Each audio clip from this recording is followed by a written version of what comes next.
Desember tahun 1950, Dotam Belanda mengklaim Indonesia telah hancur. Soekarno dan Hatta ditangkap. Yogyakarta jatuh.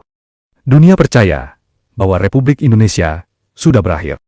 Tapi, ada satu suara yang menggagalkan rencana Belanda. Suara dari hutan Aceh. Inilah Radio Rimba Raya. Di pedalaman Aceh, jauh dari mata-mata Belanda, para pejuang membangun Radio Rimba Raya. Satu-satunya saluran komunikasi yang tersisa. Dari sinilah, dunia mendengar bahwa Indonesia masih ada. Radio ini mengudara dalam bahasa Inggris, Arab, dan Belanda. Mereka mengirim pesan ke India, Australia, hingga PBB. Dunia akhirnya tahu, Indonesia belum kalah. Karena suara dari hutan Aceh ini, Belanda dipermalukan di PBB. Mereka dipaksa mengakui bahwa Indonesia masih berdiri. Tekanan internasional pun meningkat, memaksa Belanda kembali ke meja perundingan.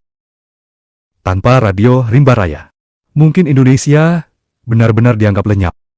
Tapi, pertanyaannya, kenapa sejarah ini jarang diajarkan? Kenapa peran Aceh dalam menyelamatkan Republik ini seperti sengaja dihapus?